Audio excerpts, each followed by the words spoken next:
Este ejercicio nos dice, una caja con una masa de 80 kilogramos es arrastrada sobre una superficie horizontal por una cuerda con un ángulo de 20 grados respecto del horizontal. La fuerza de la cuerda es de 100 newtons. Explicar brevemente por qué la caja no se puede encontrar en equilibrio si no hay una fuerza de fricción. Si no hay una fuerza de fricción, nosotros podemos asegurar que hay una única fuerza actuando en el eje X. Y nuestra sumatoria de fuerzas va a ser distinta de cero. Y nuestra condición de equilibrio traslacional decía que únicamente había equilibrio traslacional si la sumatoria de fuerzas era igual a cero. Ahora, existiendo una fuerza de fricción, la caja se encuentra en equilibrio estático. Realizar un esquema donde se muestren todas las fuerzas que actúan en la masa. Para el primer punto dibujamos nuestra caja con todas las fuerzas actuando. La fuerza F, que tiene un determinado ángulo alfa, la fuerza normal, la fuerza del peso y la fuerza de rozamiento. Como datos nosotros tenemos el valor de la masa, el valor del ángulo y el valor de la fuerza que ejerce la cuerda. El próximo punto nos pide averiguar el valor de la fuerza de rozamiento y de la normal. Para eso primero vamos a hacer nuestra sumatoria vectorial de fuerzas. Nos queda que el vector de la fuerza más el vector de la fuerza de rozamiento más el vector normal más el vector de la fuerza peso va a ser igual al valor de la masa por la aceleración vectorial. Y de acá vamos a separar y vamos a trabajar en el eje X y en el eje Y. Para poder descomponerlos en X y en Y, primero hacemos el sistema de referencia. Ahora nos queda que la sumatoria de fuerzas en el eje X nos va a quedar más la componente en X de la fuerza de la cuerda, menos la fuerza de rozamiento va a ser igual al valor de la masa por la aceleración.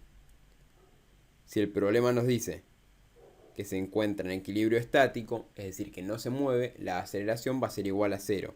Nos va a quedar que la componente en X de la fuerza va a ser igual a la fuerza de rozamiento. Nosotros sabemos que la componente en X de la fuerza es igual al valor de la fuerza por el coseno del ángulo respecto al horizontal con el cual está aplicada. Y esto va a ser igual a la fuerza de rozamiento.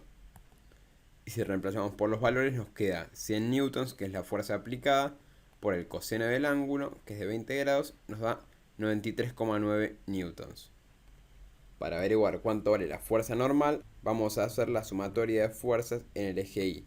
Y nos va a quedar la normal más la componente en Y de la fuerza menos el peso va a ser igual a 0, porque se encuentra en equilibrio en el eje Y también. Y acá podemos decir que la normal va a ser igual a la sumatoria del peso menos la componente en Y de la fuerza.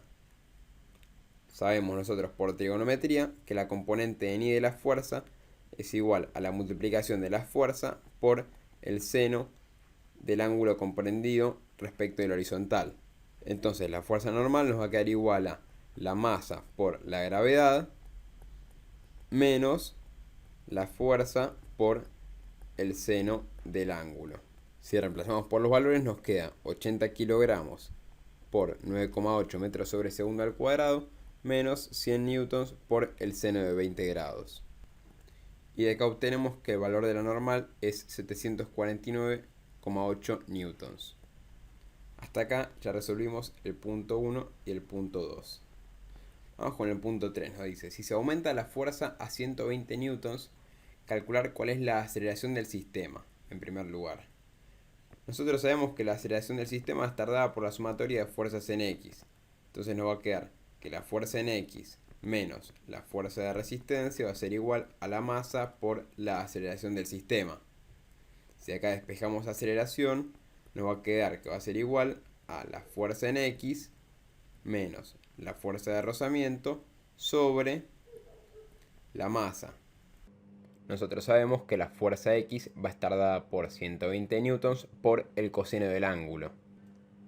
Y si reemplazamos por los valores nos queda 112,7 newtons, que es la fuerza en X, menos la fuerza de rozamiento, que es 20 newtons, sobre 80 kilogramos, nos da que la aceleración es de 1,15 metros sobre segundo al cuadrado. Tiene para el punto 4 que la velocidad final va a ser igual a la velocidad inicial más la aceleración por el tiempo. La velocidad inicial sabemos que es 0 porque se encontraba en condición de equilibrio estático y nos queda que la velocidad final va a ser igual a 0.26 metros sobre segundos al cuadrado por 4 segundos. Y esto nos queda una velocidad final de 1.04 metros sobre segundo. Para el último punto nos pregunta qué distancia recorrió en este tiempo. Planteamos nuestra variación de posición, va a ser igual a la velocidad inicial por el tiempo, que sabemos que va a ser 0, más un medio de la aceleración por el tiempo al cuadrado. Y acá nos va a quedar, si reemplazamos por los datos, un medio por 0.26 metros sobre segundo al cuadrado por 4 segundos elevado al cuadrado. Y nos da una distancia total de 2.08 metros.